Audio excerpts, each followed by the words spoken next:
buen día. Mi nombre es Ismael Osuna Galán. Soy estudiante del programa de doctorado en matemática educativa en línea del CICATA Legaria. Mi asesor es el doctor Alejandro Miguel Rosas Mendoza.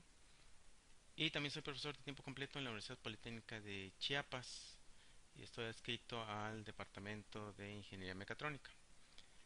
En esta ocasión estoy participando en el tercer Congreso Internacional de Matemática Educativa en línea y voy a presentarles experiencias desde el construccionismo para el desarrollo de competencias matemáticas en estudiantes de ingeniería. Los temas que vamos a ver en esta charla, primero voy a empezar a definir lo que es el construccionismo, después pasaré a hablar acerca del aprendizaje basado en proyectos. Como esta experiencia fue hecha en un curso de control inteligente, voy a explicar un poco de la lógica difusa. Pasaré a describir la experiencia didáctica, las conclusiones y una pequeña bibliografía. Bueno, entonces, ¿qué es el construccionismo? El construccionismo es una teoría de aprendizaje que fue desarrollada por Seymour Papert, quien fue un matemático del Instituto Tecnológico de Massachusetts y trabajó con Piaget, fue discípulo de él. eh, y entonces él genera una nueva teoría en donde dice que, o la concepción del aprendizaje que se tiene según Papert, es que esta persona, los estudiantes aprenden de acuerdo a las interacciones que tienen con el mundo físico, o en la parte social y cultural en el que está inmerso. Entonces el conocimiento será fruto de todas las experiencias que haya tenido este individuo, el estudiante, a lo largo de una trayectoria escolar, incluso en la vida. Eh, Menciona que es muy importante la acción del sujeto sobre el medio y al revés, el medio sobre el sujeto. Entonces, de un medio adecuado al desarrollo del educando, pues también no solamente de ofrecer estímulos, sino también respuestas a sus acciones. Mencionaba que la mejor educación no será mejorando la instrucción, sino mejorando el medio en donde se está desarrollando el estudiante. Por eso el medio es muy importante, debe estar adecuado, debe estar organizado, debe estar estructurado para que favorezca al conocimiento cognitivo de los estudiantes. Entonces, también una asunción, una hipótesis que tiene Papert es que se aprende haciendo. Sí, es decir, es un aprendizaje mediante la acción. Esta acción él la manejó un poco más hacia las computadoras. Él desarrolló un lenguaje de programación, Logo, que después derivó en otro software, el Lego Mindstorm, que actualmente es uno de los más usados para la enseñanza de cuestiones de robótica en niños.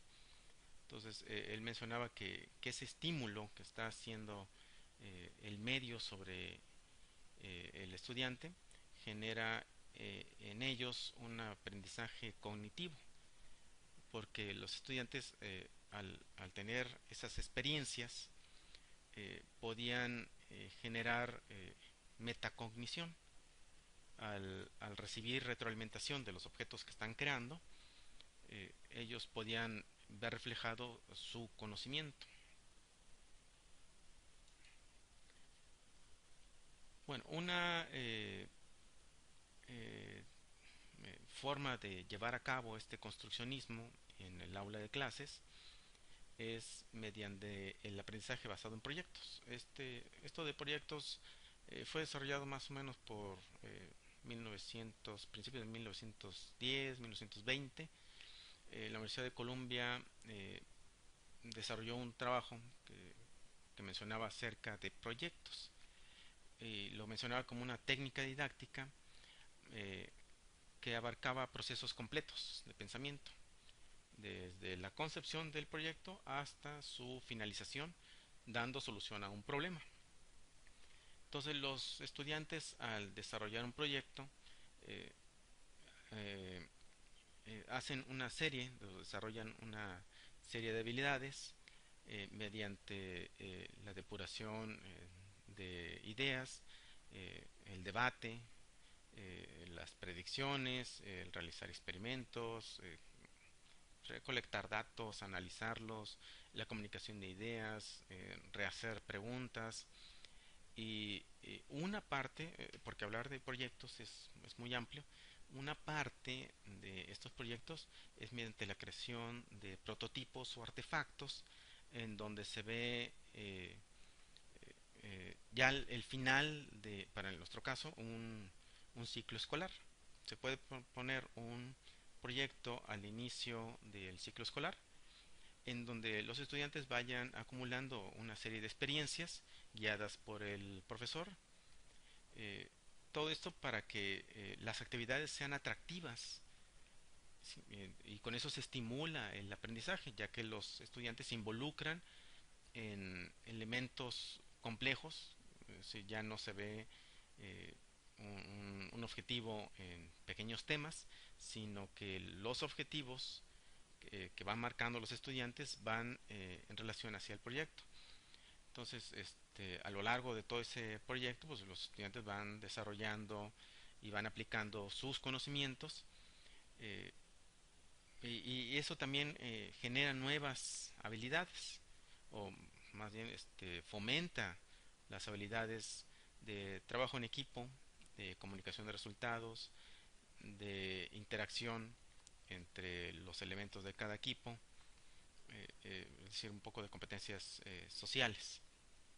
Entonces, el método de proyectos va hacia conceptos fundamentales y principios de cierta disciplina de conocimiento.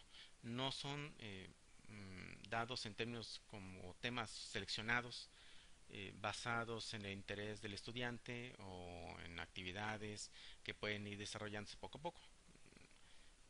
Es más dejar que el estudiante vaya encontrando retos en el momento que está desarrollando su proyecto con la finalidad de que ese reto lo lleve a investigar, lo lleve a debatir, lo lleve a crear, a programar, a muchas actividades que estimulan su creatividad y por supuesto el aprendizaje de la materia que está estudiando.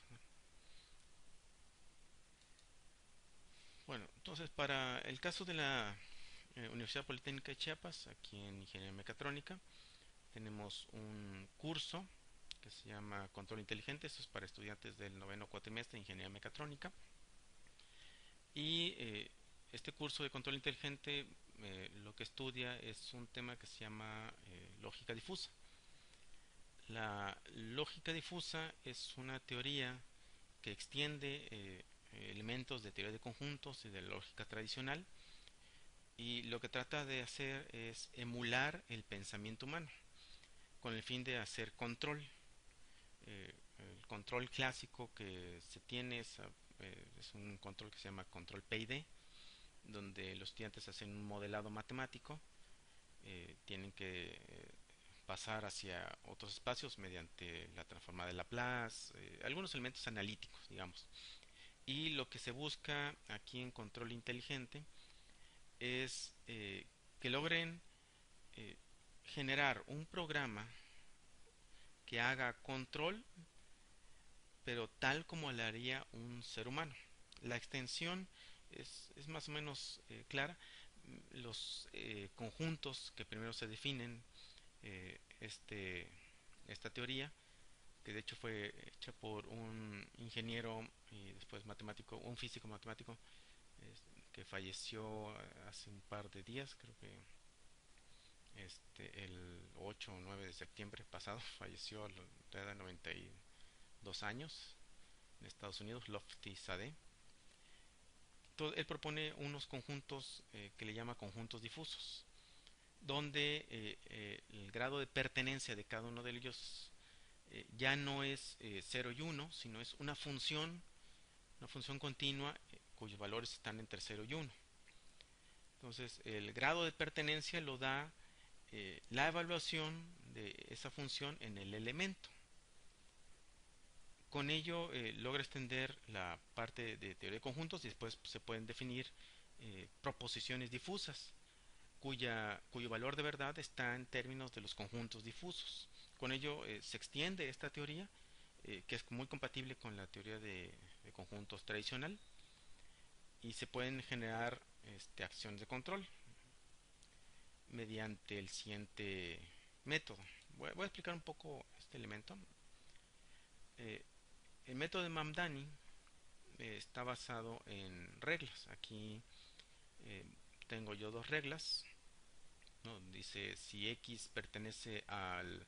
Este símbolo que tienen ustedes aquí debajo del conjunto significa que es un conjunto difuso. Si X pertenece al conjunto A1 y Y pertenece al conjunto B1, entonces Z pertenece al conjunto C1. Supongamos que tenemos otra regla, si X pertenece al conjunto A2 o Y pertenece al conjunto B2, entonces Z pertenece al conjunto C2. Si tenemos aquí unos conjuntos difusos eh, ya definidos y tenemos un valor, tenemos que asignar un valor a cada una de las proposiciones. ¿Cómo se hace esa evaluación?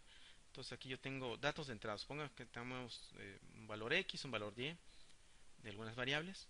Entonces lo que se hace es evaluar el dato de entrada en sus conjuntos difusos. Aquí tenemos la evaluación, el de X y de Y.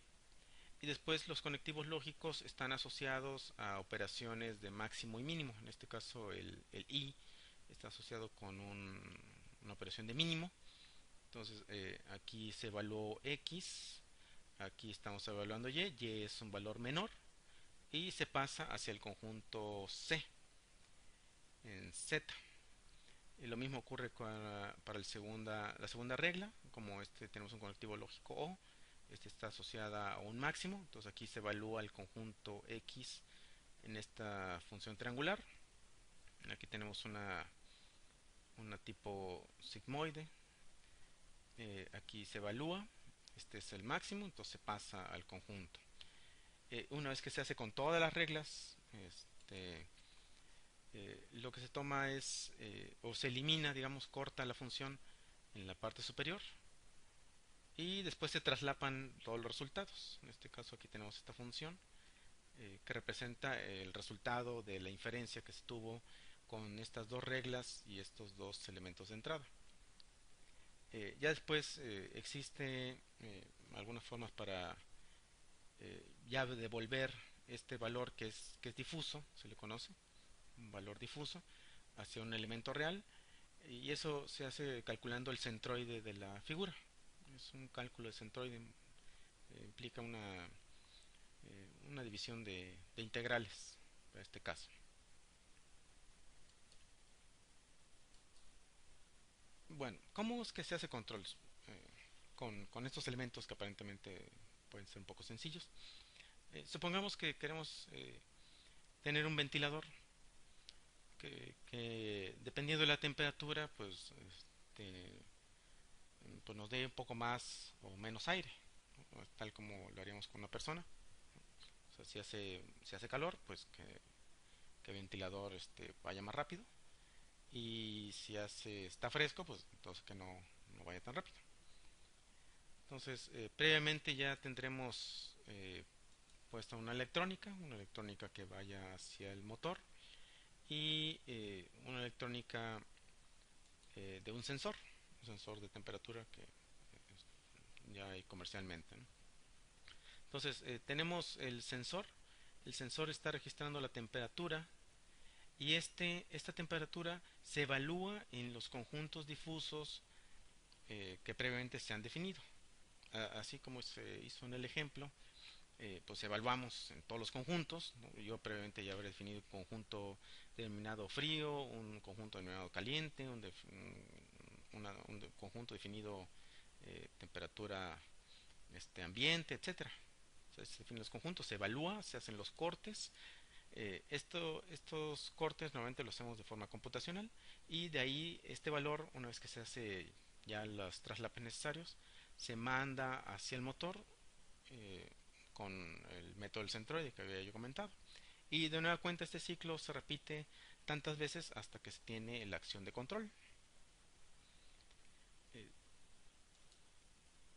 Eh, para el caso del curso que se tuvo, eh, se les propone a los estudiantes desarrollar un proyecto clásico de control que se llama Ball and Beam. Este proyecto de control consiste en una barra en donde se coloca una pequeña pelota y, y de alguna manera necesitamos mover la barra para que se mande la pelota al centro de la barra. Necesitamos mandar esa pelotita subiendo, bajando nuestra barra y mandarlo al centro. Ese es el objetivo. Entonces, pues se tiene que analizar el sistema. Los estudiantes vieron algunos, ya hay unos elementos creados por empresas comerciales. Entonces, ven cómo están construidos y eso les puede dar alguna idea de cómo lo pueden generar. Están definir algunas variables de entrada y salida, ¿no? Que es lo que tienen que trabajar. Como la primera parte del curso es teórica, entonces muchos de los cálculos se hacen a papel y lápiz, una calculadora, pero se restringe mucho de estos cálculos a líneas rectas para favorecer eh, los cálculos. Si colocamos ya funciones un poco más complicadas, tipo sigmoide o exponencial, como distribución normal, pues ya los cálculos para la integral se complican muchísimo, o el encontrar el punto de intersección de algunas curvas. Entonces, si se hace todo con líneas rectas, el estudiante puede llevar a cabo esos cálculos con relativa facilidad, con el fin de que ellos, ya después cuando lo pasen a la parte computacional, entonces puedan, eh, puedan ver todos sus cálculos de manera rápida, pero siempre teniendo en mente cómo es que funciona esto de la lógica difusa. Después diseñaron y construyeron sus propios prototipos y de ahí fue, una vez que tenían el prototipo, ir corrigiendo, porque una cosa es hacerlo teórico y ya cuando se pasa a la parte real, entonces ellos reaccionan y ven que existen más elementos que analizar para su sistema y vuelve un proceso de retroalimentación. Estos elementos, bueno, aquí yo tengo algunos videos de dicho control. Este,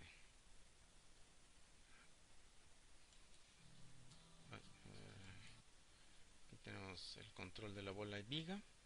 Este que van a ver acá, este prototipo, este ya está construido previamente, eh, hace unos 6 7 años que se construyó y se presta a los alumnos que no tienen posibilidad de hacer su prototipo. Pues, aquí tenemos un ejemplo de cómo lo están ellos probando. Aquí tenemos otro más, perdón por el sonido. Aquí está ese mismo prototipo que tenemos para los alumnos. Ahorita desgraciadamente con el temblor que tuvimos hace unos días, se cayó de donde estaba y ya se destrozó un poco, entonces ya lo voy a tener que reconstruir. Este es otro y aquí otros alumnos. Entonces aquí están ellos probando el Ball and Beam. En esta ocasión muchos alumnos ya lo construyeron.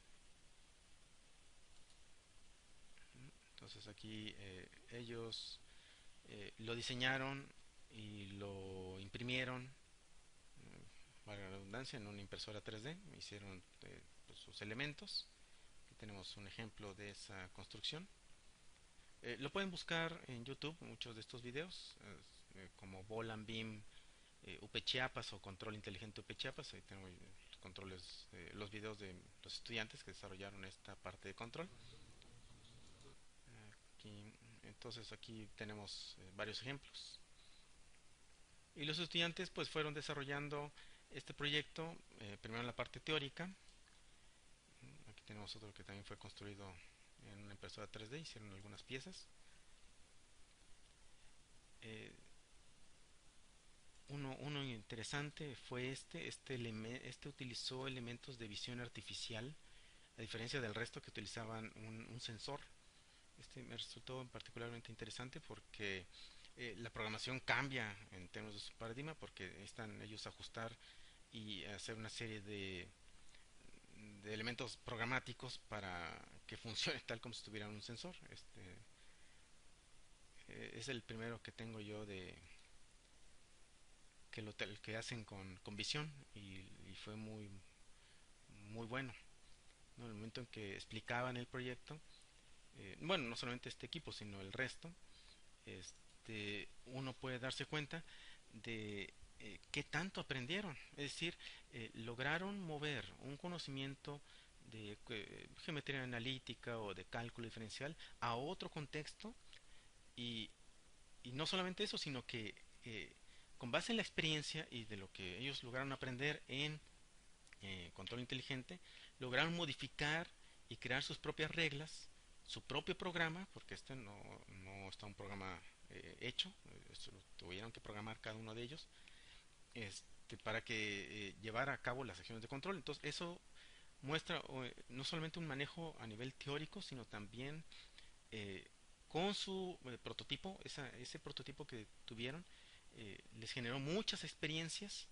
que permitieron tener esa retroalimentación que se habla Seymour Papert en sus estudios y también del aprendizaje basado en proyectos.